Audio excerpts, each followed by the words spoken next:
Welcome to SP Shukla educate channel. अगर आप हमारे चैनल पे फर्स्ट टाइम आए हैं तो इस चैनल को सब्सक्राइब करना और बेल बटन पे क्लिक करना ना भूलें, जिससे हमारे सारे इम्पोर्टेंट वीडियोस आप तक पहुंच सकें। मित्रों, आपको बता देना चाहेंगे जो हमारे चैनल पर नए हैं, एक मैंने जो सीरीज स्टार्ट किया था 900 क्वेश्चंस का 900 क्वेश्चंस का एक जो सीरीज स्टार्ट किया था उसका ये पार्ट नंबर 9 यानी लास्ट पार्ट है। इसके पहले के पार्ट्स अगर आपने मित्र नहीं देखा है तो आप वीडियो के डिस्क्रिप्शन बॉक्स में दिया गया है प्लेलिस्ट का लिंक, वहाँ से जाके ये सारे पार्ट्स आप देख लीजिए। ये सारे पार्ट्स आपके आगामी एग्जामिनेशन, चाहे आप यूपीएससी आईएएस के लिए प्रिपरेशन कर रहे हों, प्री एग्जाम जैसा कि हम जानते हैं 2 जून को होने वाला है। एसएससी सीजीएल की भी डेट आ चुकी है 4 से 19 जून और 4 से 19 जून शायद है ना, जी हाँ, 4 से 19 जून के बीच में होने वाला है। उसके लिए या हम बात करें यूपीएसआई आने वाली है, लेखपाल आने वाली है, एमपी पीसीएस की बात करें, राजस्थान की बात करें, तो पटवारी एग्जामिनेशंस के लिए काफ़ी इंपॉर्टेंट होने वाले हैं ये 9 पार्ट्स। क्यों? क्योंकि हम थोड़ा सा आज के समय में सबसे ज़्यादा जो क्वेश्चन पूछे जाते हैं पॉलिटी और करंट अफेयर्स पे जो है आपका जो नंबर्स जो है गेन कर सकता है, बढ़ा सकता है, उसको देखते हुए ये पार्ट्स आपके लिए काफ़ी इंपॉर्टेंट हैं। अगर आप इसके पहले का पार्ट्स नहीं देखें मित्र तो आप वही पार्ट्स ज़रूर से ज़रूर देखिएगा। आइए स्टार्ट करते हैं आज का पहला क्वेश्चन, यानी लास्ट पार्ट का पहला क्वेश्चन है, संविधान सभा के झंडा समिति के अध्यक्ष कौन थे? अब देखिए, आपको ऑप्शंस में जेबी कृपलानी दिया रहता है, बड़ा विवादित क्वेश्चन है। यही क्वेश्चन जब आपसे पूछा गया यूपी पीसीएस प्री एग्जाम 1991 में, तो उस समय बोर्ड ने ये आंसर नहीं माना था, जो कि जेबी कृपलानी भी ऑप्शन में दिया था। उस समय क्वेश्चन क्या था आपको बता देना चाहेंगे। क्वेश्चन था संविधान निर्मात्री परिषद की झंडा समिति के अध्यक्ष कौन थे? अब हो सकता है कि निर्मात्री आए तब वहां पे चेंज हो, लेकिन ऐसा तो कोई इश्यू नहीं लगता है। मैं थोड़ा सा इस पर डिस्कस करना चाहूँगा मित्रों। अगर हम भारतीय संविधान के इतिहास के बारे में थोड़ा सा जाके चेक करना चाहें तो हम जान सकते हैं, आपको बता सकते हैं कि भारतीय इतिहास में 2 झंडा समितियों का विशेष उल्लेख मिलता है। कितनी? 2 झंडा समितियों का उल्लेख मिलता है। पहला जो उल्लेख मिलता है वो मिलता है 2 अप्रैल 1931, थोड़ा सा नोट करते जाइएगा। 2 अप्रैल 1931 पहला उल्लेख 2 अप्रैल 1931 को कांग्रेस के कराची अधिवेशन में गठित झंडा समिति, जिसके अध्यक्ष अगर देखा जाए तो भारत के लौह पुरुष कहे जाने वाले सरदार वल्लभ भाई पटेल थे। उसके बाद जिसमें उसी में कभी कभी पूछ लेता है कितने सदस्य थे, तो 6 सदस्य थे, तो कुल 7 सदस्य थे, लेकिन 6 अदर्स जो सदस्य थे उनकी बात करें, जैसे मौलाना अबुल कलाम आज़ाद, तारा सिंह, जवाहरलाल नेहरू, डीबी केलकर, हरिदकर एवं पट्टाभी सीतारमैया, तो इसमें भी इनका नाम नहीं आता जेबी कृपलानी का। पहली जो झंडा समिति मिली जो 2 अप्रैल 1931 की थी। अगर हम दूसरी बात करें तो दूसरा जो था एक तदर्थ झंडा समिति का गठन संविधान निर्मात्री ने 23 जून को किया था। कब किया था? 23 जून 1947 1947। देखिए, यूपीएससी के एग्जाम में इतना डीप में क्वेश्चन पूछ सकता है, तो मेरा पढ़ाने का पहला टारगेट यही रहता है कि यूपीएससी को टारगेट करके पढ़ेंगे और उसके बाद वनडे एग्जाम अपने से कवर हो जाएगा। तो इसमें मैं बता दूं मित्रों, तो एक तदर्थ झंडा समिति का जो अध्यक्ष था जिसका मतलब उल्लेख मिलता है वो मिलता है 23 जून 1947 को किया गया, जिसके अध्यक्ष जो है भारत के प्रथम प्रधानमंत्री और भारतीय संविधान के अस्थाई अध्यक्ष डॉक्टर राजेंद्र प्रसाद थे। उनमें अन्य सदस्य जो थे अबुल कलाम आज़ाद, सरोजनी नायडू, सी राजगोपालाचारी, के.एम. मुंशी एवं डॉक्टर बी.आर. अम्बेडकर थे। अब यहाँ क्या है, संविधान निर्मात्री परिषद द्वारा गठित झंडा समिति का अध्यक्ष पूछा गया था। देखिएगा वहाँ पे क्या है, संविधान निर्मात्री, 2 तरीके से क्वेश्चन मेरे ख्याल से बन सकते हैं। अगर आपको यहीं पे संविधान सभा के झंडा समिति के अध्यक्ष तो जेबी कृपलानी ये वनडे एग्जामिनेशंस में पूछा जाता है और कहीं कहीं पर इसका आंसर यही माना भी है। लेकिन यहीं पर अगर आपको कहीं को कल को दिख जाए निर्मात्री, क्या लिखे? निर्मात्री। अगर आपसे पूछा जाए निर्मात्री सभा के अध्यक्ष या फिर पूछा जाए संविधान निर्मात्री परिषद द्वारा गठित झंडा समिति का अध्यक्ष पूछा जाएगा, तब आपका जो ऑप्शन होना चाहिए डॉक्टर राजेंद्र प्रसाद हो जाएगा। क्यों? क्योंकि आचार्य जेबी कृपलानी किसी झंडा समिति के अध्यक्ष या सदस्य नहीं रहे हैं। तो जैसा कि कहीं कहीं पर कुछ किताबों में गलत तरीके से स्रोत मिल जाता है, लेकिन एक ऑथेंटिक प्रमाण में जब आप देखोगे मित्र तो वहाँ पे डॉक्टर जेबी कृपलानी का कहीं नाम नहीं आता, यहाँ पे डॉक्टर राजेंद्र प्रसाद होना चाहिए, मेरा जहाँ तक मानना है। क्योंकि यूपी पीसीएस प्री एग्जाम 1991 में पूछा हुआ क्वेश्चन है, इसके बाद कई बार ये सिविल के भी एग्जाम में आया और हर जगह यही माना भी है। और वैसे जो आपको बता दें प्रमुख समितियाँ जो थी उससे कई सारे क्वेश्चन पूछे जाते हैं जो इंपॉर्टेंट समितियाँ हैं। जैसे पहली समिति आप नोट कर लीजिए, संघ संविधान समिति, जिसके अध्यक्ष पंडित जवाहरलाल नेहरू थे। दूसरा, नियम समिति डॉक्टर राजेंद्र प्रसाद। तीसरा, संचालन समिति डॉक्टर राजेंद्र प्रसाद। चौथा, प्रारूप समिति डॉक्टर भीमराव अंबेडकर। और पांचवा, सलाहकार समिति सरदार वल्लभ भाई पटेल। और जेबी कृपलानी का अगर नाम आता है कहीं तो आपको बता दें मूल अधिकार उप समिति, जो मूल अधिकार उप समिति थी उसके अध्यक्ष बात करें तो जेबी कृपलानी जी थे। और सातवां अगर बात करें अल्पसंख्यक उप समिति या संघ शक्ति समिति, अल्पसंख्यक की ही बात कर लें तो अल्पसंख्यक के जो है HC मुखर्जी थे। कौन? HC मुखर्जी।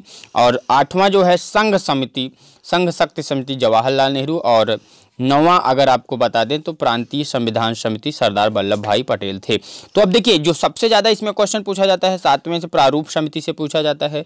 जैसा कि हम जानते हैं प्रारूप समिति को पांडुलेखन समिति भी कहते हैं। और प्रारूप समिति जो थी सारी समितियों में सबसे इम्पोर्टेंट महत्वपूर्ण थी, इसी कारण से उसके अध्यक्ष डॉक्टर भीमराव अंबेडकर होने के कारण उनको संविधान सभा का निर्माता या फिर संविधान सभा का अध्यक्ष कहा जाता है। इसके अलावा बता दें तो इसमें कुल 7 सदस्य थे, जिनमें एन गोपाल स्वामी आयंगर, अल्लादी कृष्णा स्वामी अय्यर, KM मुंशी, मोहम्मद शादुल्लाह, BL मित्र एवं DP खेतान शामिल थे। बाद में BL मित्र के स्थान पर N माधव राव तथा DP खेतान की वर्ष 1948 में मृत्यु होने के बाद TT कृष्णामाचारी को इस समिति में शामिल किया गया। कई बार यह क्वेश्चन पूछ लिया जाता है कि किसकी मृत्यु पर या किसकी मृत्यु के बाद TT कृष्णामाचारी को संविधान सभा में शामिल किया गया था। तो डॉक्टर कहें या DP खेतान कहें, DP खेतान की कब मृत्यु हुई? 1948 1948 में ही, जब भारत के राष्ट्रपिता कहे जाने वाले पंडित क्या नाम था उनका, महात्मा गांधी जी को जो है नाथूराम गोडसे ने गोली मार दिया था 30 जनवरी को। जैसा कि मेरा बर्थडे भी होता है, इसी दिन जो है महात्मा गांधी को गोली भी मार दिया था नाथूराम गोडसे ने 1948 में। तो उसी दिन जो है DP खेतान की वर्ष 1948 में मृत्यु हो जाती है, जिसके बाद TT कृष्णामाचारी को संविधान सभा में शामिल कर दिया जाता है। तदर्थ झंडा समिति का गठन संविधान निर्मात्री, जो अब झंडा समिति पूछ लिया जाता है कभी कभी, तो देखिए तदर्थ झंडा समिति जो थी इसका गठन या फिर इस गठन परिषद 23 जून 1947 को किया गया, जिसके अध्यक्ष डॉक्टर राजेंद्र प्रसाद थे। और उसमें अन्य सदस्य Abul Kalam Azad, Sarojini Naidu, C Rajagopalachari, KM Munshi, doctor BR Ambedkar थे। तो आपसे झंडा समिति पूछेगा तो ये मेरे ख्याल से गलत हो जाना चाहिए। ऐसे संविधान सभा के झंडा समिति पूछे तो हम जेबी कृपलानी को मान सकते हैं, अदरवाइज ये ऑप्शन क्या होना चाहिए? गलत होना चाहिए। तदर्थ में पूछे या आपको संविधान निर्मात्री परिषद पूछेगा तब वहाँ पे डॉक्टर राजेंद्र प्रसाद हो जाएगा। ऐसे क्वेश्चन अक्सर देखने को मिलते हैं एग्जामिनेशंस में, इसलिए इस पर डिस्कस करने की जरूरत थी। आगे बढ़ते हैं क्वेश्चन नंबर 2 आज का। ये भी क्वेश्चन काफ़ी इंपॉर्टेंट क्वेश्चन है, काफ़ी विवादित क्वेश्चन है, काफ़ी फंसाने वाला क्वेश्चन है, अच्छा क्वेश्चन है, कई बार सिविल के एग्जाम में पूछा हुआ है। मैं डायरेक्टली बात करूँ तो यूपी लोअर सब pre 2009, Uttarakhand PCS pre 2012, UP PCS IS pre 1995 में कई बार ये क्वेश्चन पूछा जा चुका है। यूपी PCS मेंस 2010 में भी पूछा हुआ क्वेश्चन है। और ये UP lower pre 2015, UP PCS pre 2003, काफ़ी इंपॉर्टेंट क्वेश्चन है, हर बार पूछा जाता है। क्या है क्वेश्चन पे बात करें, कह रहा है कि भारत में संविधान सभा का गठन किस योजना के प्रस्ताव के अनुसार किया गया था? तो कैबिनेट मिशन योजना। अब देखिए इस क्वेश्चन में जो कन्फ्यूजन करने वाली बात होती है, जो थोड़ा सा ध्यान देने वाली बात है वो ये है, अगर आपसे कहे कि भारतीय संविधान सभा का गठन किया गया था या फिर पूछे भारत में संविधान सभा का गठन किस योजना के प्रस्ताव के अनुसार किया गया था, तो किया गया ये कैबिनेट मिशन योजना। कैबिनेट मिशन योजना का गठन कब किया गया था कभी कभी पूछ ले, आपको जानना चाहिए 1946 1946 में। कब? 1946 में। अब थोड़ा सा जो कभी कभी ट्रेंडिंग चेंज करते हुए क्वेश्चंस बदल देता है। आपसे क्वेश्चन ये कह दे कि कैबिनेट मिशन योजना के अंतर्गत संविधान निर्मात्री परिषद में प्रत्येक प्रांत को आवंटित सदस्य संख्या निर्धारित करने के लिए एक प्रतिनिधि कितनी जनसंख्या के अनुपात में थी? तो 10 लाख। थोड़ा सा इसके बारे में बता दें आपको, तो कैबिनेट मिशन वर्ष 1946 में भारत आया था। मिशन ने अपनी रिपोर्ट में संविधान सभा के गठन का एक सूत्र प्रस्तुत किया था, जिसके आधार पर संविधान सभा निर्वाचित होनी थी और प्रांतों का प्रतिनिधित्व जनसंख्या के आधार पर होना था। इसके तहत मोटे तौर पर प्रति 10 लाख व्यक्तियों के ऊपर एक प्रतिनिधि के निर्वाचन की व्यवस्था प्रस्तावित थी। थोड़ा सा इसी से अच्छा क्वेश्चन सेम टू सेम लगता है कि थोड़ा सा अगर चेंजिंग किया जाता है, कभी कभी कह देता है कि बताइए एक निर्वाचित, अब यहीं पे केवल संविधान सभा तो है, केवल एक वर्ड अलग जोड़ दिया जाता है, निर्वाचित जोड़ दिया जाता है। लिख देता हूं, आप लोग देख लीजिए, ये लिख दिया मैंने निर्वाचित। अगर यहां पे निर्वाचित लिख दिया जाए कि एक निर्वाचित संविधान सभा द्वारा भारत के संविधान का निर्माण करने का प्रस्ताव किया गया था।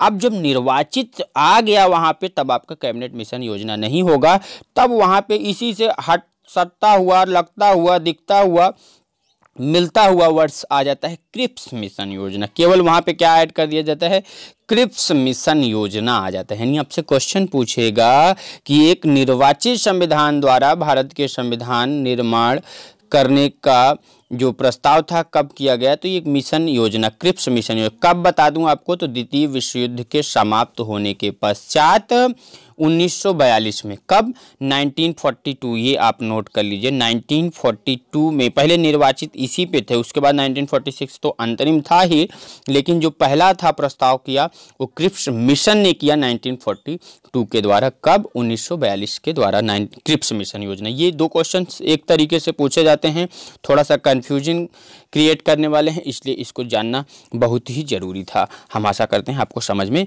आ गया होगा। चलिए आज के थर्ड क्वेश्चन की तरफ बढ़ते हैं। राष्ट्रीय प्रतीक से पूछा जाने वाला क्वेश्चन है, काफ़ी अच्छा क्वेश्चन है, इस पे कई सारे तरीके से क्वेश्चन बनते हैं। आइए उन सारे क्वेश्चन को देख लेते हैं। पहला क्वेश्चन है, यानी थर्ड क्वेश्चन आज का, राष्ट्रगान गाने में लगभग कितना समय लगता है, तो लगभग 52 सेकेंड लगता है। अब राष्ट्रगान जानने से पहले हमें क्या क्या जानना चाहिए, भारतीय राष्ट्रीय प्रतीक क्या क्या हैं। तो आपको बता दें, भारतीय झंडा समिति में उल्लेख है कि राष्ट्रीय झंडे के रंगों और उसके मध्य में चक्र के महत्व का यथेष्ट वर्णन डॉक्टर राधाकृष्णन द्वारा किया गया। ये भी कई बार पूछा जाता है। डॉक्टर एस राधाकृष्णन ने स्पष्ट किया है कि भगवा या केसरिया जो ऊपर है, भगवा या केसरिया रंग त्याग या निस्वार्थ भावना का प्रतीक है। कभी कभी पूछा जाता है भगवा या केसरिया रंग किसका प्रतीक है, त्याग या निस्वार्थ भावना का प्रतीक है। हमारे झंडे के मध्य में सफ़ेद रंग हमें सच्चाई के पथ पर चलने और अच्छे आचरण की प्रेरणा देता है। हरा रंग मिट्टी और वनस्पतियों के साथ हमारे संबंधों को उजागर करता है, जिन पर सभी प्राणियों का जीवन आश्रित है। सफ़ेद रंग के मध्य में अशोक चक्र धर्म के राज का प्रतीक है। चक्र प्रगति का प्रतीक है, जड़ता प्राणहीनता का प्रतीक है। चक्र शांतिपूर्ण परिवर्तन की गतिशीलता का प्रतीक है। भारत का राष्ट्रीय ध्वज जो है, कभी कभी पूछा जाता है क्या है, तो भारत का राष्ट्रीय ध्वज जो है वो है तिरंगा। क्या है, तिरंगा। 3 रंगों की पट्टियों में विभाजित आयताकार है। ध्वज की लंबाई और चौड़ाई का अनुपात कभी कभी पूछा जाता है, लंबाई पहले देगा तो 3:2 होगा, कभी कभी बदल सकता है, चौड़ाई और लंबाई कहेगा तो 2:3, अगर लंबाई चौड़ाई किया तो 3:2 है। सबसे ऊपरी पट्टी गहरे केसरिया रंग साहस का प्रदर्शन, बीच में श्वेत शांति का प्रदर्शन और सबसे नीचे हरी पट्टी उर्वरता तथा समृद्धि का प्रदर्शन। इसीलिए भारत एक कृषि प्रधान देश भी कहा जाता है। ध्वज के बीच में पट्टी में एक नीला चक्र है जिसमें 24 तीलियां हैं। कितनी तीलियां हैं कभी कभी पूछा जा सकता है वनडे एग्जामिनेशन में, सिविल में तो इतना नहीं पूछा जाएगा। हाँ, सिविल में कई बार ये क्वेश्चन पूछा गया कि ये जो 24 तीलियां हैं किस रंग की हैं, ये क्वेश्चन बन सकता है। तो ध्वज के बीच में जो पट्टी में एक नीला चक्र है वो किस रंग का है, नीला है। ये आपसे ऑप्शन पूछा जा सकता है, तो आप जानते रहिए कैसा कलर है, नीला कलर का है। जिसका प्रारूप कहाँ से लिया गया ये भी बन सकता है, तो जिसका प्रारूप सारनाथ में अशोक के सिंह स्तंभ पर बने चक्र से लिया गया है। यह न्याय का प्रतीक है। पिंगाली वेंकैया द्वारा भारतीय राष्ट्रीय ध्वज को तैयार किया गया। कभी कभी क्वेश्चन पूछा जाएगा। अभी इसके बाद मैं नेक्स्ट क्वेश्चन पे ही बात कर लेता हूं। कह भी रहा है क्वेश्चन कि संविधान सभा ने तिरंगा को राष्ट्रीय ध्वज के रूप में कब स्वीकार किया था या कब अपनाया, 22 जुलाई 1947। बहुत ही इंपॉर्टेंट क्वेश्चन है। क्यों इंपॉर्टेंट है, इसकी सार्थकता क्या है, मैं आपको डिस्कस करने वाला हूं। तो किसने किया, कभी कभी नाम भी पूछ लेता है। तो संविधान सभा द्वारा 22 जुलाई 1947 22 जुलाई 1947 को राष्ट्रीय ध्वज का वर्तमान स्वरूप स्वीकार किया गया। किसने किया ये भी नाम पूछ लेता है, किसके द्वारा किया गया, कई बार क्वेश्चन पूछा गया है, पीसीएस में पूछा है, यूपीएसआई में पूछा है, पुलिस में पूछा है, इसलिए आप जानते रहिए। पिंगाली वेंकैया, किसके द्वारा? पिंगाली वेंकैया के द्वारा भारतीय राष्ट्रीय ध्वज को तैयार किया गया। संविधान सभा द्वारा 22 जुलाई 1947 को राष्ट्रीय ध्वज का वर्तमान स्वरूप स्वीकृत किया गया। भारत का राज चिन्ह सारनाथ स्थित अशोक के सिंह स्तंभ में अनुकृत है। भारत सरकार द्वारा 26 जनवरी 1950 को अपनाया गया। इस पर नीचे देवनागरी लिपि में सत्यमेव जयते लिखा है। अभी एक क्वेश्चन आपको दिखेगा भी, थोड़ा सा चर्चा कर देते हैं जो क्वेश्चंस बचे हैं उन पे। तो संविधान सभा ने राष्ट्रीय या फिर तिरंगा को राष्ट्रीय ध्वज के रूप में कब अपनाया? 22 जुलाई 1947। ब्रिटेन के किस प्रधानमंत्री ने भारतीय संविधान की वैधता को ही चुनौती दी? विंस्टन चर्चिल ने। संविधान सभा ने अंबेडकर की अध्यक्षता में कब प्रारूप समिति का गठन किया? 24 अगस्त 1947 को प्रारूप समिति का गठन किया गया। इस पे भी हम थोड़ा सा डिस्कस करेंगे। इसके बाद देखिए इसी में जो नेक्स्ट क्वेश्चन दिख रहा है, सत्यमेव जयते किस उपनिषद से लिया गया है? मुंडकोपनिषद से लिया गया है। कहाँ से लिया गया है? मुंडकोपनिषद से। कब अपनाया गया तो बता दें, 26 जनवरी 1950 को ही जब भारत का राज चिन्ह स्वीकृत किया गया, उसी राज चिन्ह में भारत का जो राज चिन्ह है उसी में नीचे देवनागरी लिपि में सत्यमेव जयते लिखा गया है, जो कि मुंडकोपनिषद से लिया गया है। कहाँ से लिया गया? मुंडकोपनिषद से लिया गया। कई बार क्वेश्चन पूछा जाता है। अब ये क्वेश्चन जो था कि राष्ट्रगान गाने में कितना समय लगता है? 52 सेकंड। इस पर थोड़ा सा कुछ चर्चाएं और कर दें तो भारत का राष्ट्रगान जन गण मन 24 जनवरी 1950, कभी कभी पूछ लेता है 24 जनवरी पूछ लेता है कि कब अपनाया गया, तो नोट कर लीजिए मित्रों 24 जनवरी 1950। देखिए कुछ चीज़ें 24 जनवरी को ही स्वीकृत कर दी गई और कुछ चीज़ें 26 जनवरी को, इसीलिए आपको पढ़ने की ज़रूरत पड़ती है और आपको पढ़ना भी चाहिए। कब? 24 जनवरी 1950 को संविधान सभा द्वारा आधिकारिक रूप में अंगीकृत किया गया। इसकी गायन की अवधि जो कि पूछा भी गया क्वेश्चन में 52 सेकंड है। 27 दिसंबर 1911 27, ये इंपॉर्टेंट है, कई बार पीसीएस में एग्जाम में पूछा गया है। 27 दिसंबर 1911 27 दिसंबर 1911 को भारतीय राष्ट्रीय कांग्रेस के कलकत्ता अधिवेशन में इसे पहली बार गाया गया था। यानी आपसे क्वेश्चन पूछा जाए कि भारत का राष्ट्रगान जन गण मन अधिनायक, जिसे भारतीय संविधान में 24 जनवरी 1950 को स्वीकृत किया गया, जिसके गाने की आधिकारिक अवधि 52 सेकंड है, ये 27 दिसंबर 1911 को पहली बार जो है कलकत्ता अधिवेशन में गाया गया था। यानी आपसे पूछेगा कि कब पहली बार गया था? 27 दिसंबर 1911 में। कौन से अधिवेशन? कलकत्ता अधिवेशन में। यह रविंद्रनाथ टैगोर द्वारा रचित गीतांजलि से लिया गया है। आपसे क्वेश्चन पूछा जा सकता है कि ये कहाँ से लिया गया है, तो ये गीतांजलि से लिया हुआ है। ये कई बार क्वेश्चन आपके एग्जाम में पूछा जाता है कि रविन्द्रनाथ टैगोर ने इसे कहाँ से लिया है, तो यह रविन्द्रनाथ टैगोर द्वारा रचित गीतांजलि से लिया गया है। अब देखिए जो भारत का राष्ट्रीय गीत है उस पर क्वेश्चन बनता है। जैसे भारत का राष्ट्रीय गीत क्या है? वंदे मातरम। वंदे मातरम वर्ष 1950 में भारत के राष्ट्रीय गीत के रूप में स्वीकार किया गया था। राष्ट्रीय गीत वंदे मातरम बंकिम चंद्र चटर्जी द्वारा लिखित उपन्यास आनंद मठ से लिया गया है। इसे 1896 ईस्वी में भारतीय राष्ट्रीय कांग्रेस के अधिवेशन में पहली बार गाया गया था। कब गाया गया? 1896 में। क्वेश्चन आएगा भी, लेकिन इसी बात पे हम थोड़ा सा इसको यहीं पे डिस्कस कर लेते हैं। 1896 में इसे पहली बार जो है गाया गया था। भारत का राष्ट्रीय कैलेंडर क्या है? कभी कभी पूछता है, तो भारत का राष्ट्रीय कैलेंडर शक संवत पर आधारित है, जो कि 22 मार्च 1957 22 मार्च 1957 को अपनाया गया। चैत्र मास से इसकी शुरुआत होती है, अंतिम माह फागुन का होता है। इसे ग्रिगोरियन कैलेंडर के साथ अपनाया गया। सामान्यतः चैत्र माह की शुरुआत 22 मार्च को, जबकि लीप वर्ष में 21 मार्च को होती है। कभी कभी ये क्वेश्चन पूछ लेता है, जब साधारण वर्ष होगा तो 22 मार्च को स्टार्टिंग होगी और लीप वर्ष होगा तो 21 मार्च को ही जो हिंदी वर्ष होता है वो प्रारंभ हो जाता है। भारत का राष्ट्रीय पुष्प कमल, वानस्पतिक नेम जो है जिसका है नेलम्बो न्यूसीफेरा है। भारत का राष्ट्रीय फल आम, वानस्पतिक नेम मैंजीफेरा इंडिका है। भारत का राष्ट्रीय वृक्ष बरगद, जिसका वानस्पतिक नाम मतलब समझते हैं ना, साइंटिफिक नेम फिकस बेंगोलेंसिस है। भारत का राष्ट्रीय पशु बाघ, वैज्ञानिक नाम पैंथेरा टाइग्रिस है। गंगा की डॉल्फिन, वैज्ञानिक नाम प्लेटनिस्टा गैंगोरिका को भारत का राष्ट्रीय जलीय जीव के रूप में स्वीकृत किया गया है अभी हाल ताज में, इसलिए इंपॉर्टेंट क्वेश्चन बन जाता है। भारतीय मोर वैज्ञानिक नाम पाओ क्रिस्टेटस को भारत के राष्ट्रीय पंछी के रूप में स्वीकार किया गया। वर्ष 2008 में भारत सरकार द्वारा गंगा नदी को राष्ट्रीय नदी घोषित किया गया। ये भी क्वेश्चन पूछा जाता है कि भारत की जो राष्ट्रीय नदी है गंगा नदी, उसे किस वर्ष में जो है राष्ट्रीय नदी या गंगा नदी को घोषित किया गया, तो वर्ष 2008 में।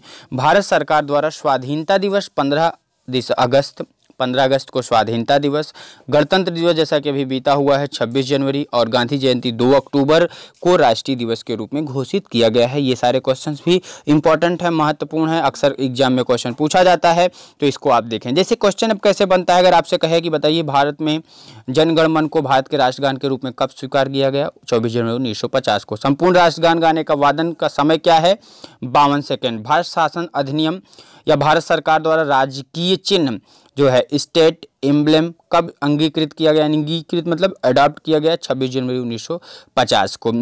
कहाँ पे है ये, सारनाथ वाराणसी में स्थित अशोक के स्तंभ से लिया गया है। भारत की संविधान सभा ने राष्ट्रीय ध्वज को सर्वप्रथम कब स्वीकृत किया, 22 जुलाई 1947 के। जैसा कि आपको क्वेश्चन भी दिख रहा है कि 22 जुलाई 1947 को। अब इसमें थोड़ा सा जो क्वेश्चन बनता है, कभी कभी अधिवेशन पूछ लेता है कौन से अधिवेशन में इसे स्वीकार किया गया। इसी क्वेश्चन पर देखिए मैं बात कर रहा हूँ, क्वेश्चन नंबर 804 यानी आज का चौथा। संविधान सभा ने राष्ट्रीय तिरंगा को राष्ट्रीय ध्वज के रूप में कब अपनाया, 22 जुलाई 1947 को। अब इसी को थोड़ा सा डीप में जानने की कोशिश करें। यूपीपीसीएस प्री एग्जाम 1990 में पूछा है डायरेक्टली कि भारत की संविधान सभा ने राष्ट्रीय ध्वज को सर्वप्रथम कब स्वीकार किया, 22 जुलाई 1947 को। लेकिन ये आईएएस के मेंस एग्जाम में पूछा हुआ क्वेश्चन है। आपसे क्वेश्चन कह देगा कि बताइए इसे कौन से अधिवेशन में, तो जो 12 अधिवेशन हुए तो उस अधिवेशन में कौन से अधिवेशन में, तो आपको बता दें भारत की संविधान सभा ने अपने चौथा अधिवेशन कब से कब था, 14 जुलाई 1947 से 31 जुलाई 1947 तक में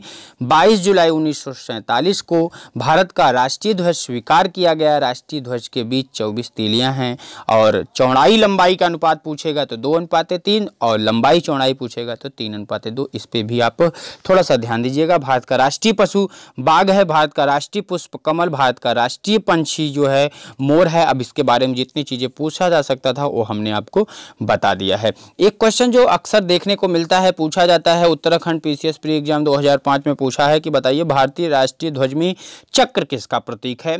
हर चीज का तो हम प्रतीक जानते हैं, चक्र का नहीं बता पाते। तो चक्र जो है ये न्याय का प्रतीक है। किसका प्रतीक है, न्याय का प्रतीक है। आइए आगे बढ़ते हैं, नेक्स्ट क्वेश्चन पर देखते हैं।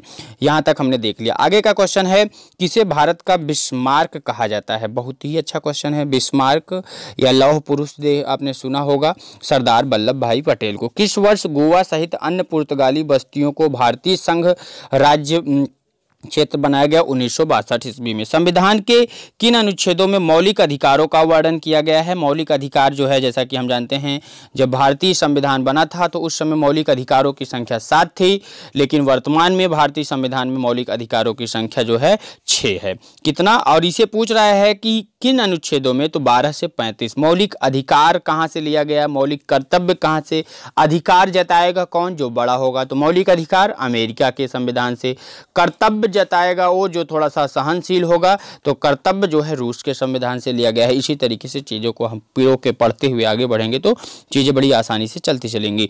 भारत में किस प्रकार की नागरिकता की व्यवस्था की गई है, एकल नागरिकता। किस मौलिक अधिकार को बी.आर. अम्बेडकर संविधान सभा की आत्मा कहा है, संवैधानिक उपचारों का अधिकार। अनुच्छेद 32 को जो है डॉक्टर बी.आर. अम्बेडकर संविधान सभा जो थी उसने जो है इसे संविधान की आत्मा कहा है। बाकी तो आप जानते ही हैं, जैसे डायरेक्टली क्वेश्चन पूछा जाता है कि संविधान सभा की आत्मा कौन कहा जाता है, तो संविधान सभा की आत्मा जो है भारत का जो प्रारूप है, प्रारूप कह सकते नहीं, प्रारूप नहीं, प्रस्तावना, उद्देशिका भारतीय संविधान की जो है, यही जो है क्या है, भारतीय संविधान की आत्मा के रूप में कही जाती है। कई बार ये यूपीपीसीएस के एग्जाम में पूछा है, लेखपाल के एग्जाम में पूछा है, तो इंपॉर्टेंट क्वेश्चन बनता है। किस वर्ष जनता पार्टी ने भारत रत्न जैसे सम्मानों को देना समाप्त कर दिया था? तो 1977 ईस्वी में ये जो है सम्मान जो है खत्म कर दिया गया। इसके बाद है, थोड़ा सा स्पीड चेंज करते हैं मित्रों, संविधान के अंतर्गत मूल अधिकारों को लागू करवाने की जिम्मेवारी किसकी होती है? सर्वोच्च न्यायालय तथा उच्च न्यायालय की। संविधान के किस संशोधन के तहत मौलिक कर्तव्य को जोड़ा गया? बिल्कुल अच्छा क्वेश्चन है, कई बार पूछा भी जाता है। मौलिक कर्तव्यों को जोड़ा गया तो 42वें संविधान संशोधन के द्वारा। कभी कभी पूछ लिया जाता है कि 42वां संविधान संशोधन जो था, अमेंडमेंट जो था, ये आप लोग कमेंट करके बताइए कौन से वर्ष में लागू किया गया, ये आप बताइए। ये आप तो 42वां अमेंडमेंट देख रहे हैं, लेकिन आपको ईयर बताना है, कमेंट करके जल्दी से कमेंट करिए। संविधान निर्माण का कार्य कब प्रारंभ हुआ? तो संविधान निर्माण का कार्य कब प्रारंभ हुआ? 13 दिसंबर 1946 को प्रारंभ हुआ। अब इस पे देखिए कई सारे तरीके से क्वेश्चन पूछे जाते हैं ना, कि भारतीय संविधान सभा की गठन कब किया गया, किस पार्टी ने किया, इन सब पे हमने मित्र बहुत अच्छे से डिस्कस किया हुआ है ऑलरेडी। आपने नहीं देखा तो आप देख लीजिएगा। आप बताइए कमेंट करके, जो पहले का वीडियो देखा होगा उनको पता होगा। आप एक कमेंट करिए। एक क्वेश्चन मैं आपसे पूछ रहा हूं, भारतीयों की ओर से संविधान सभा की मांग मई 1934 में, कब? मई 1934 में रांची में गठित एक पार्टी ने किया था। उस पार्टी का नाम आपको देना है, उस पार्टी का नाम आपको बताना है, कमेंट करके जल्दी से बताइए। ये क्वेश्चन आपके लिए है। जैसा कि हम जानते हैं भारत का संविधान 2 वर्ष 11 माह 18 दिन में बन करके पूर्णतः संविधान बना। इसके लिए कुल 11 अधिवेशन हुए, कुल 165 दिन लगे। अगर हम जिस दिन संविधान लागू हुआ उसको भी जोड़ लेंगे तो 12 अधिवेशन हो जाते हैं। इसीलिए जो क्वेश्चन एग्जाम में पूछा जाता है उस पर हम देख लेते हैं। अब क्वेश्चन क्या कह रहा है इस पर भी थोड़ा सा ध्यान दें। संविधान निर्माण का कार्य कब प्रारंभ हुआ? तो देखिए निर्माण का कार्य पूछ रहा है। वैसे तो जो भारतीय संविधान थी इसकी प्रथम बैठक 9 दिसंबर 1946, कब? 9 दिसंबर 1946 को प्रथम बैठक हुई। कब? 9 दिसंबर 1946 को प्रथम बैठक हुई, जिसमें 20 नवंबर 1946 को वायसराय ने निर्वाचित किया था। वही जो है 9 दिसंबर 1946 को प्रथम बैठक में बैठे हैं। और 9 दिसंबर 1946 की पहली बैठक में कुल सदस्य संख्या कभी कभी पूछ लेता है, तो उस समय कुल सदस्य संख्या जो थी वो थी 207 सदस्यों ने हिस्सा लिया। 9 दिसंबर 1946 को संविधान सभा की प्रथम बैठक की अध्यक्षता यानी भारत के अस्थायी अध्यक्ष कहे जाने वाले डॉक्टर सच्चिदानंद सिन्हा ने की थी। 2 दिन बाद यानी 11 दिसंबर 1946 को संविधान सभा ने डॉक्टर राजेंद्र प्रसाद को निर्विरोध संविधान सभा के अस्थायी अध्यक्ष के रूप में निर्वाचित किया। और जो कार्य था ये प्रारंभ हुआ आपका 13 दिसंबर 1946 से। कब? 13 दिसंबर 1947 से। और बन करके तैयार कब हुआ?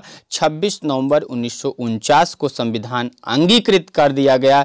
कुछ जो है चीज़ें, कुछ जो है आर्टिकल्स ऐसे थे जो लागू कर दिए गए, और पूर्णतया जो था ये जो है 26 जनवरी 1950 को पूर्णतः जो है पूर्ण रूप से लागू कर दिया गया। और इसमें महिलाओं की कुल सदस्य संख्या जो थी 15 थी। कभी कभी पूछ लिया जाता है, इसमें भी कंफ्यूज होते हैं, अभी आएगा भी क्वेश्चन।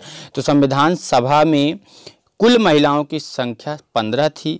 अगर उनके नाम भी आपको बता दें, विजय लक्ष्मी पंडित, राजकुमारी अमृत कौर, सरोजनी नायडू, सुचेता कृपलानी, पूर्णिमा बनर्जी, लीला राय, जी दुर्गाबाई, हंस मेहता, कमला चौधरी, रेणुका राय, मालती चौधरी, दक्षायनी, वेलायुधन, बेगम एजाज रसूल, एनी मस्करीनी तथा अम्मू स्वामी नाथन जी थी।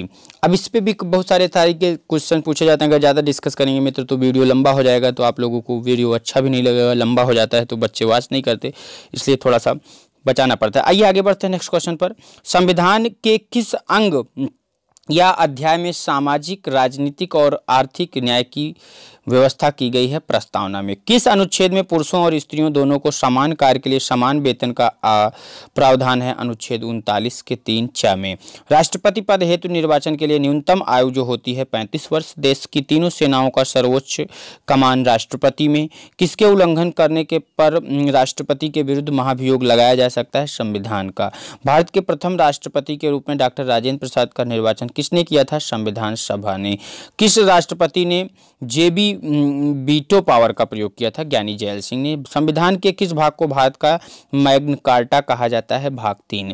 किस अनुच्छेद में लोक नियोजन के विषय पर अवसर की समता प्रदान की गई, अनुच्छेद 16 है। कौन संसद का सत्रावसान कर सकता है, संसद के सत्र को आहूत कर सकता है, राष्ट्रपति। ये क्वेश्चन जैसा कि भी आपने मित्र देखा होगा, यूपी पुलिस में एक क्वेश्चन पूछा गया था कि भारतीय संविधान में वर्तमान में कितने भाग हैं, कितने पार्ट हैं, उसमें कहीं 22 जो है ऑप्शन में ही नहीं दिया था। तो आपको बता दें वर्तमान में भारतीय संविधान में 25 भाग हो गए हैं, लेकिन अभी किसी ऑथेंटिक प्रमाण नहीं मिला है, लेकिन 25 भाग हो चुके हैं। अगले कुछ दिनों में ये आपको बुक्स में भी देखने को मिलेगा, तो वहाँ पे जो 3 पार्ट्स बढ़े हैं उस पर हम डिस्कस करेंगे। राष्ट्रपति राज्यसभा में कितने व्यक्तियों को मनोनीत कर सकता है, 12। भारत की पहली महिला राष्ट्रपति श्रीमती प्रतिभा देवी सिंह पाटिल। भूमि अधिग्रहण से संबंधित विधेयक किसके सिफारिश के बिना संसद में नहीं पेश किया जा सकता, राष्ट्रपति के। भारत का वह राष्ट्रपति कौन था जो पूर्व में लोकसभा अध्यक्ष भी थे, नीलम संजीव रेड्डी। राष्ट्रपति किस अनुच्छेद के अंतर्गत लोकसभा भंग कर सकता है, अनुच्छेद 85 के अंतर्गत। जिन प्रश्नों का उत्तर सदस्य तुरंत सदन में चाहता है उन्हें कौन सा प्रश्न कहते हैं, तारांकित प्रश्न।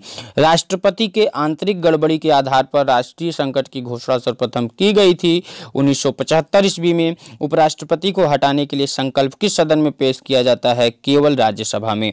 किस वर्ष से पूर्व उपराष्ट्रपति की सेवानिवृत्ति के पश्चात पेंशन का प्रावधान नहीं था, 1997 ईस्वी से पूर्व। लोकसभा की अवधि किस परिस्थिति में बढ़ाई जा सकती है, संकट काल की स्थिति में। भारत के प्रधानमंत्री पद के लिए उम्मीदवार बनने हेतु न्यूनतम आयु जो होनी चाहिए 25 वर्ष। क्यों? क्योंकि जो प्रधानमंत्री होता है ये लोकसभा अध्यक्ष, लोकसभा के सदस्य होते हैं। लोकसभा के सदस्यों की जो न्यूनतम आयु है वो 25 वर्ष है।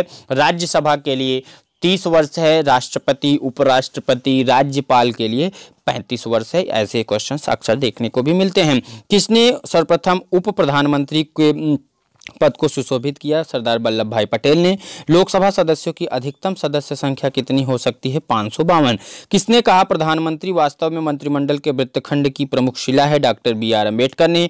भारत का कौन सर्वोच्च विधि अधिकारी होता है, भारत का महान्यायवादी। बहुत ही इंपॉर्टेंट क्वेश्चन है, अक्सर एग्जाम में देखने को मिलता है। संविधान के किस अनुच्छेद में राज्यसभा का गठन वर्णित है, अनुच्छेद 80।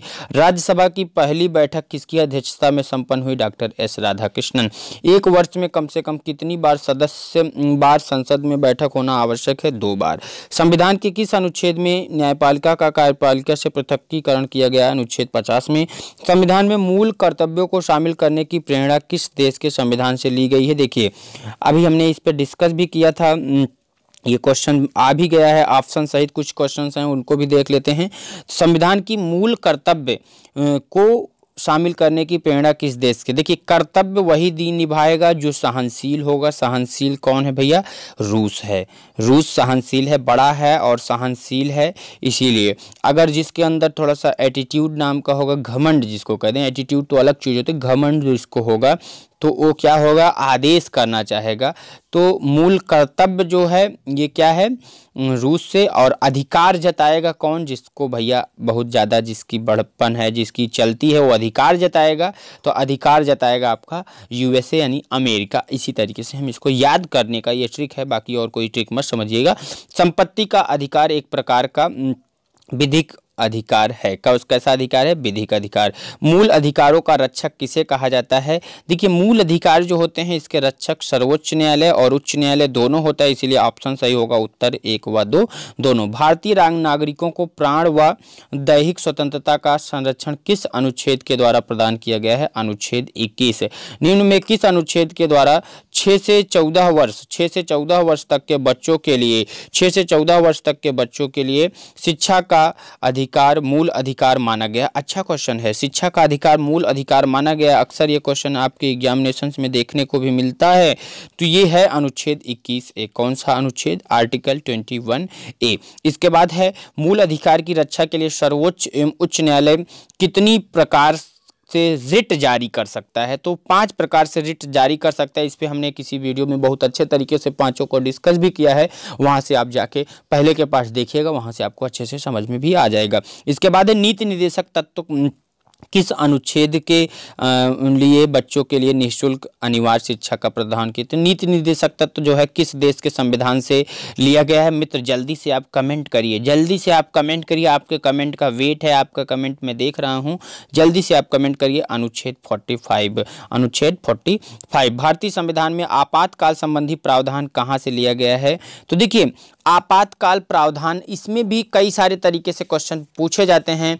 आपको हम थोड़ा सा संविधान का जो सोर्स है अगर हम बताना चाहें, एक हमने बताया था आपको याद करने का, ब्रिटेन के लिए संसद का निर्माण अकेले करेंगे, अमेरिका लोगों को न्याय और स्वतंत्रता दिलाना राष्ट्रपति से मेरा अधिकार है, इस तरीके से, जर्मनी मैं आपातकाल की घोषणा करूंगा।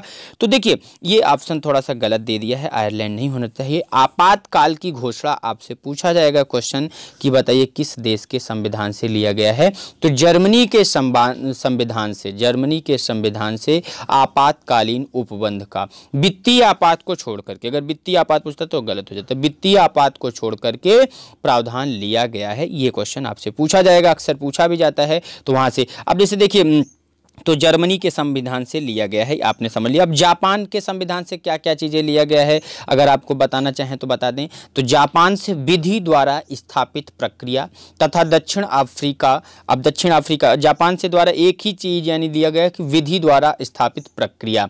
अगर आपसे पूछे दक्षिण अफ्रीका, तो दक्षिण अफ्रीका के संविधान से संविधान संशोधन की व्यवस्था तथा राज्यसभा के सदस्यों का निर्वाचन ग्रहण किया गया है। इसके बाद है कनाडा, कनाडा के लिए हमने ट्रिक भी बताया है, मैं संघ की शक्ति का बंटवारा अकेले करूं, यानी कनाडा के संविधान से सशक्त केंद्र के साथ संघीय व्यवस्था, केंद्र द्वारा राज्यपालों की नियुक्ति, उच्चतम न्यायालय का परामर्शी न्याय निर्णयन, अवशिष्ट शक्तियों का केंद्र में निहित होना आदि ग्रहण किया गया है। इसी में आपका है आयरलैंड, आयरलैंड आयरिश जिसको बोला जाता है, कई बार आयरिश भी लिख दिया जाता है। आयरलैंड के संविधान से प्रेरणा लेकर नीति निर्देशक तत्व, कैसा नीति निर्देशक तत्व, राष्ट्रपति की निर्वाचन पद्धति, राज्यसभा में कुछ सदस्यों का नामांकन आदि किया गया। यानी अभी इसके पहले हमने एक क्वेश्चन जो आपसे पूछा था, ये क्वेश्चन कई लोगों ने जवाब दिया भी होगा, नहीं दिया है तो आप जान लीजिए नीति निर्देशक तत्व को किस अनुच्छेद में लिया गया है? तो अनुच्छेद 45 में, लेकिन किस देश के संविधान से लिया गया है? आयरलैंड यानी आयरिश के। जैसा कि हमने आपसे क्वेश्चन पूछा था, आपने बताया भी होगा, नहीं बताया तो आप जान लीजिए। भारतीय संविधान आपातकाल संबंधी घोषणा, ये आयरलैंड नहीं, इसका जो है जर्मनी होगा। देखिए कभी कभी कुछ ऑप्शंस होते हैं, टाइपिंग करने वाले जो है गलत कर जाते हैं, लेकिन हम कोशिश करते हैं मित्र की 100% अच्छे के साथ आपको क्वेश्चंस का आंसर बताया जाए। फिर भी गलती होना इंसान का स्वाभाविक कर्म होता है, अगर कहीं गलती हो जाती है तो उसको आप तो थोड़ा सा समझिएगा। राज्यों में राष्ट्रपति शासन की अधिकतम अवधि कितनी होती है?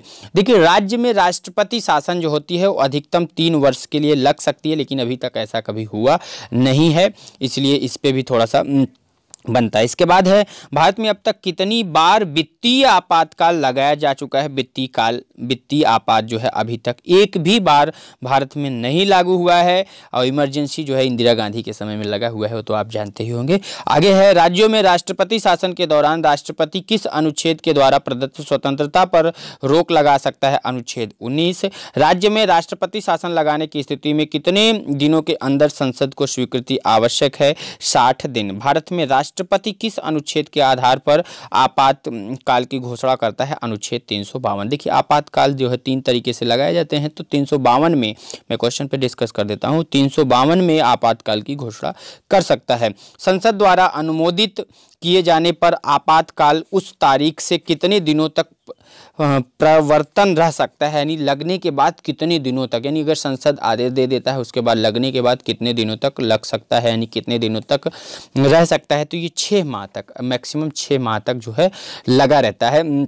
जैसा कि 352 में यही मिलता है ना कि राष्ट्रीय आपात की घोषणा युद्ध या बाह्य आक्रमण या सशस्त्र विद्रोह की स्थिति में 352 लगता है, और 356 जो है राज्यों में संवैधानिक तंत्र के विफल हो जाने की दिशा में उपबंध करता है। 360 वित्तीय आपातकाल घोषणा करने का प्रावधान है, जैसा कि अभी तक एक भी बार जो है भारत में लागू नहीं हुआ है। आगे बात करते हैं नेक्स्ट क्वेश्चन पर। भारत संविधान के किस अनुच्छेद के आधार पर राज्यों में संवैधानिक तंत्र की विफलता पर राष्ट्रपति शासन लगाया जाता है? अनुच्छेद 356। अनुच्छेद 356 किसके आधार, किसको फेल होने पर?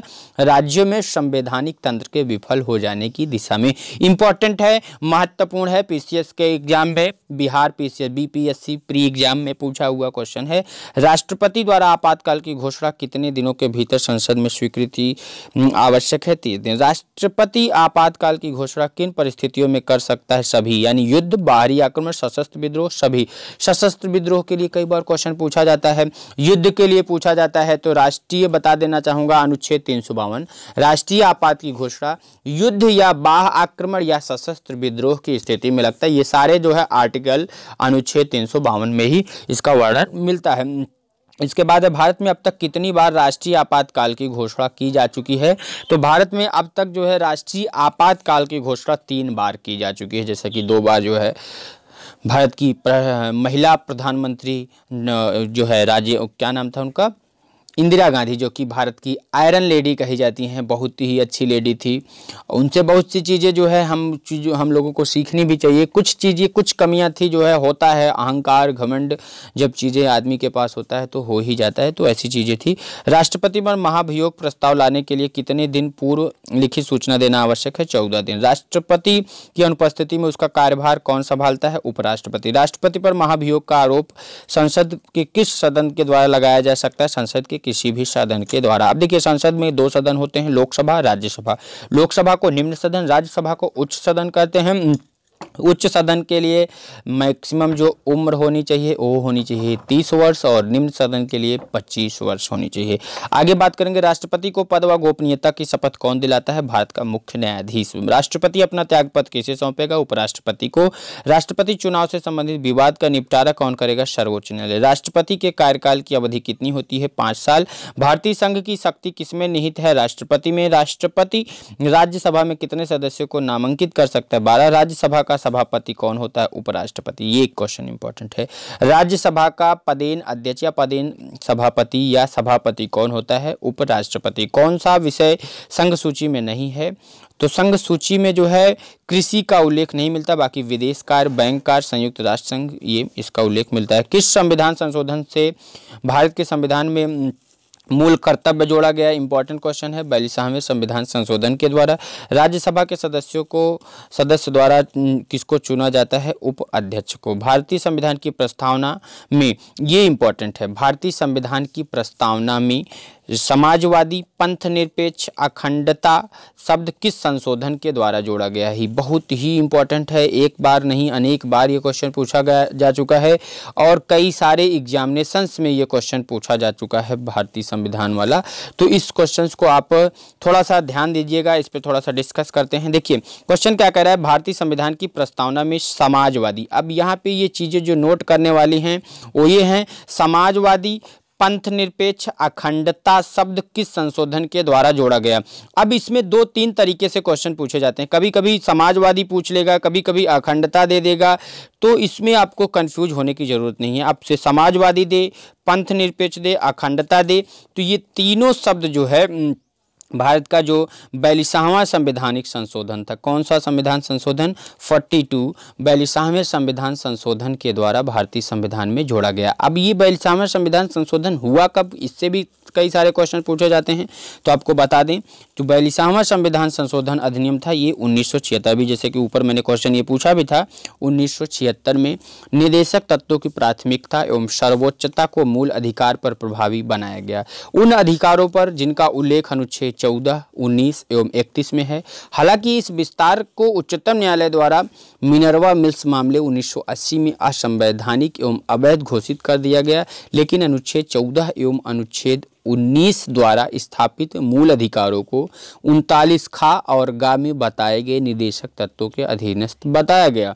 अनुच्छेद 31 संपत्ति का अधिकार को 44वें संविधान संशोधन द्वारा 1978 के द्वारा समाप्त कर दिया गया। जबकि आप इसमें कभी कभी बच्चे कंफ्यूज हो जाते हैं, 44वें और 42वें में अक्सर कंफ्यूजन हो जाता है कि 42वां होगा कि 44वें। 44वें में तो संपत्ति का अधिकार जो है था उसे हटाया गया, लेकिन आपको अगर 42वां संविधान संशोधन पूछेगा तो इसमें समाज में यानी हमारी जो भारतीय संविधान थी उसमें समाजवादी, पंथ निरपेक्ष एवं अखंडता शब्द जोड़ा गया है। इस तरीके से क्वेश्चन आपसे पूछेगा।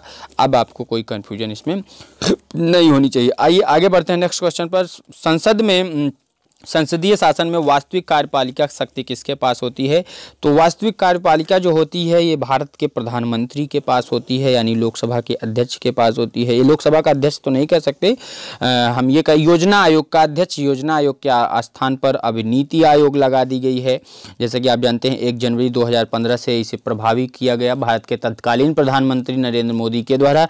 और इसके पहले जो है अगर इसमें पूछ लेता है, इसके पहले अध्यक्ष अरविंद पनगढ़िया जी थे।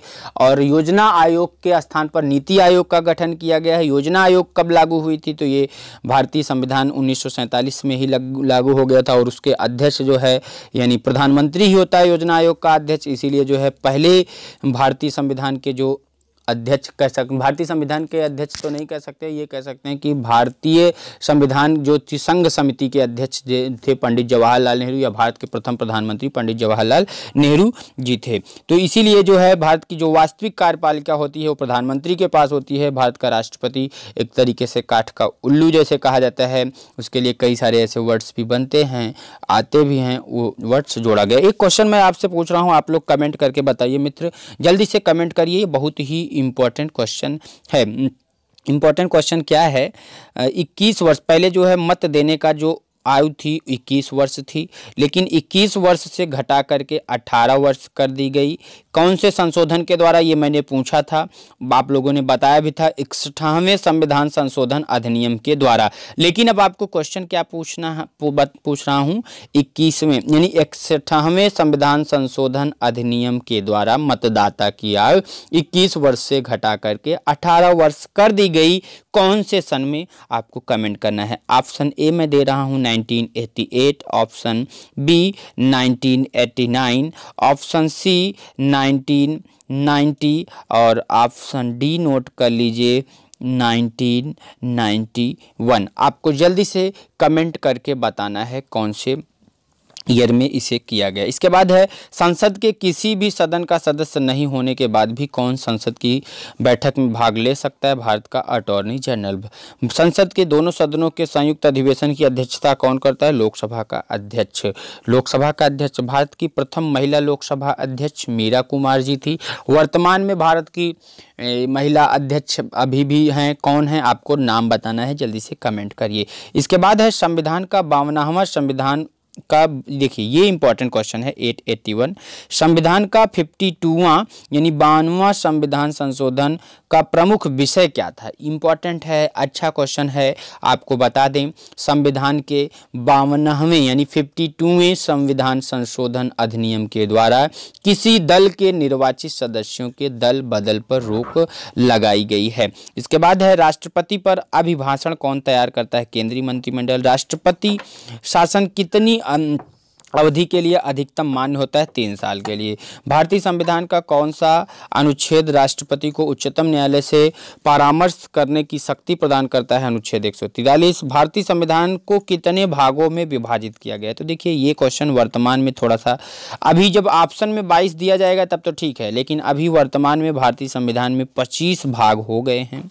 लेकिन अभी इसका जो है प्रमाण जो है नहीं मिलता है, और अभी बुक्स में नहीं आया हुआ है, और बाकी तो हो चुका है, 25 भाग हो चुके हैं। वर्तमान समय में भारतीय संविधान में 25 भाग हो चुके हैं। जैसा कि आपने यूपी पुलिस का एग्जाम देखा अभी हाल ताज में हुआ, उसमें भी ये क्वेश्चन आया हुआ है। उसमें 22 ऑप्शन में ही नहीं था, तो 22 से बढ़ के अब 25 हो गया है। अब इसका ऑथेंटिक प्रमाण जब तक बुक्स में नहीं आ जाता तब तक आप 22 जानते रहिए, लेकिन बहुत जल्दी आप जानेंगे कि 25 हो चुका है। अभी से आप जान जाइए कि 25 ही हैं आगे के लिए। आगे बात करते हैं राज्यसभा किस के द्वारा भंग की जा सकती है? राज्यसभा कभी भी भंग नहीं होती है। राज्यसभा कोई भंग कर नहीं सकता। क्यों? क्योंकि उसके सदस्य जो होते हैं प्रत्येक 2 वर्ष पे अपने आप रिजाइन देते रहते हैं। भारतीय संविधान के अनुच्छेद 45 का संबंध किससे है? प्राथमिक शिक्षा से। लोकसभा का सदस्य अपना त्यागपत्र किसे देगा? लोकसभा अध्यक्ष को। भारतीय संविधान की कौन सी विशेषता इंग्लैंड से ली गई है? संसदीय प्रणाली। इसके बाद है नेक्स्ट क्वेश्चन देखिए, संसदीय प्रणाली, ये यूपी टेट के एग्जाम में पूछा हुआ क्वेश्चन है, आपने देखा भी होगा जो यूपी टेट वाले बच्चे रहेंगे। स्वतंत्र भारत के प्रथम लोकसभा अध्यक्ष गणेश देव मावलंकर, कभी कभी जीबी मावलंकर दे दिया जाता है, आप कंफ्यूज मत होइएगा। आप एक कमेंट करके बताइए कि प्रथम महिला लोकसभा अध्यक्ष कौन थी, जल्दी से कमेंट करिए। भारतीय संविधान में प्रदत्त मूलभूत अधिकारों को निलंबित करने की सत्ता किसमें है, राष्ट्रपति में। कौन सा अनुच्छेद भारत के लिए एक उपराष्ट्रपति का प्रावधान करता है, अनुच्छेद 63। मंत्रिपरिषद का प्रमुख कौन होता है, प्रधानमंत्री। मंत्रिपरिषद का प्रमुख प्रधानमंत्री होता है। भारत के संविधान में शामिल राज्य के नीति निर्देशक सिद्धांतों की अवधारणा किस देश के संविधान से ली गई है। देखिए यहाँ पे कई सारे तरीके से अभी हमने आपको बताया ना कि कौन से संविधान से क्या लिया गया है, सोर्स ऑफ इंडियन कॉन्स्टिट्यूशन, यानी भारतीय जो संविधान था, भारतीय संविधान में किस देश से क्या लिया गया है, बहुत अच्छे से मैंने बता भी दिया है। और इस पे एक क्वेश्चन मित्र आता ही है, चाहे आप जो भी एग्जाम देख लीजिए पूछा ही जाता है। तो अमेरिका के संविधान के लिए वैसे भी मैंने आपको याद कराने का ट्रिक बताया था कि लोगों को न्याय और स्वतंत्रता दिलाना राष्ट्रपति से मेरा अधिकार है, यानी अमेरिका के संविधान से क्या क्या लिया गया है नहीं बताया था, तो आप सुन लीजिए। अमेरिकी संविधान से उद्देशिका का विचार, न्यायिक पुनर्विलोकन, न्यायपालिका की स्वतंत्रता, मूल अधिकार, उपराष्ट्रपति का पद, राष्ट्रपति पर महाभियोग और उच्चतम न्यायालय तथा उच्च न्यायालय के न्यायाधीशों को हटाए जाने का उपबंध लिया गया है। अब क्वेश्चन क्या पूछ रहा है आपको, क्वेश्चन पूछ रहा है कि भारत के संविधान में शामिल राज्य के नीति निर्देशक सिद्धांतों की अवधारणा किस देश से ली गई है। तो देखिए नीति निर्देशक तत्व की बात कर रहा है, तो यहाँ पे फिर से ये गलत दे दिया, इसका ऑप्शन लग रहा है टाइप करने वाले ने गलत कर लिया है। तो नीति निर्देशक तत्व जो था ये लिया गया है आपका आयरलैंड यानी आयरिश के संविधान से, आयरलैंड। देखिए जब इसका पीडीएफ मैं भेजूंगा मित्रों तो आप पीडीएफ में थोड़ा सा इसको बना लीजिएगा। 2 3 4 क्वेश्चंस गलती से हैं, टाइपिंग गलत हो गई है, उसको आप देख लीजिएगा। तो भारत के संविधान में शामिल राज्य के नीति निर्देशक तत्वों की अवधारणा किस देश के संविधान से ली गई है, आयरलैंड के संविधान से। और भी आयरलैंड के चीज़ क्या क्या लिया गया, राष्ट्रपति की निर्वाचन पद्धति, राज्यसभा में कुछ सदस्यों का नामांकन आदि ये लिया गया है। इसके बाद है यह कौन तय करेगा कि विधेयक धन विधेयक है या नहीं, लोकसभा अध्यक्ष। निम्न में से किस पदाधिकारी के संसद सदस्य नहीं होने पर भी उसे संबोधित करने का अधिकार है, अटॉर्नी जनरल ऑफ इंडिया। इसके बाद है भारतीय संविधान संसदीय प्रणाली किस देश के संविधान से ली गई। देखिए संसदीय प्रणाली जो है ये इंग्लैंड के यानी ब्रिटेन के, जैसा कि ब्रिटेन के लिए हमने बताया है कि संसद का निर्माण अकेले करेंगे, यानी ब्रिटेन के संविधान द्वारा संसदीय शासन पद्धति, विधिका शासन, मंत्रिमंडलीय प्रणाली, एकल नागरिकता, द्विसदनीय प्रणाली, विधायी प्रक्रिया और संसदीय विशेषाधिकार, परमाधिकार लेख आदि का उल्लेख मिलता है। भारतीय संविधान के कौन सा लक्षण आयरिश संविधान से अनुप्रेरित है, नीति निर्देशक तत्व। नीति निर्देशक तत्व पता नहीं कैसे यहाँ पे गलती कर दिया है टाइपिंग करने वाले ने, वहाँ पे दूसरा लिख दिया है। तो नीति निर्देशक तत्व जो है ये कहाँ से लिया गया है, आयरलैंड के संविधान से। इसके बाद है संविधान के किस अनुच्छेद के तहत राष्ट्रपति को यह अधिकार है कि वह सजा कम कर दे या उसका रूप परिवर्तित कर दे, अनुच्छेद 72। भारतीय संविधान का सबसे बड़ा एकाकी स्रोत कौन सा है, गवर्नमेंट ऑफ इंडियन एक्ट 1935, बहुत ही इंपॉर्टेंट है। भारतीय संविधान की संघीय व्यवस्था किस देश के संविधान से ली गई है, तो संघीय व्यवस्था जो है भारतीय संविधान में ये कनाडा के संविधान से। संविधान में समवर्ती सूची की प्रेरणा ऑस्ट्रेलिया। भारतीय संविधान में मौलिक कर्तव्य जो है रूस के संविधान से। राज्य में कलेक्टर का पद औपनिवेशिक शासन से उधार लिया गया है इंग्लैंड से। कहाँ से, इंग्लैंड से। कानून के समक्ष समान संरक्षण वाक्य लिया गया संयुक्त राज्य अमेरिका से। सर्वोच्च न्यायालय की व्यवस्था भारतीय संविधान ने किस देश के संविधान से ली है, संयुक्त राज्य अमेरिका से। इसके बाद है भारतीय संविधान की संशोधन प्रक्रिया किस देश से, दक्षिण अफ्रीका। विधि के समक्ष क्षमता इंग्लैंड से। वह संवैधानिक दस्तावेज कौन सा है जिसका भारतीय संविधान तैयार करने में गहरा प्रभाव पड़ा, भारत सरकार अधिनियम 1935 1935। भारतीय सरकार अधिनियम 1935 से बहुत सारी चीज़ें ली गई हैं। हम आशा करते हैं मित्रों ये संविधान का अंतिम पार्ट्स आपको बहुत ही अच्छा लगा होगा। अच्छा लगा तो लाइक करिए, शेयर करिए। कुछ सुझाव देना चाहते हैं तो सुझाव करिए, सुझाव दीजिए। आप सभी को बेस्ट ऑफ लक्स। जिस भी एग्जामिनेशंस की आप प्रिपरेशन कर रहे हैं अच्छे से तैयारी करते रहिए। बहुत ही जल्द मित्रों मैं सिविल के लिए, आईएएस एग्जामिनेशंस के लिए कई सारे बुक्स को मिक्स करके मेंस के लिए मैं भारतीय संविधान या कह लें कि भारतीय राज्य व्यवस्था एवं शासन स्टार्ट करने चल रहा हूं। बस आप लोग अपना प्यार सपोर्ट देते रहिए। चैनल पर नए हैं तो चैनल को सब्सक्राइब और बेल आइकन को प्रेस जरूर कर लीजिए, जिससे जो भी वीडियोज हों उसके नोटिफिकेशन आपको सबसे पहले मिलता रहे। वीडियो वॉच करने के लिए धन्यवाद। आपका दिन शुभ हो। जय हिंद, जय भारत।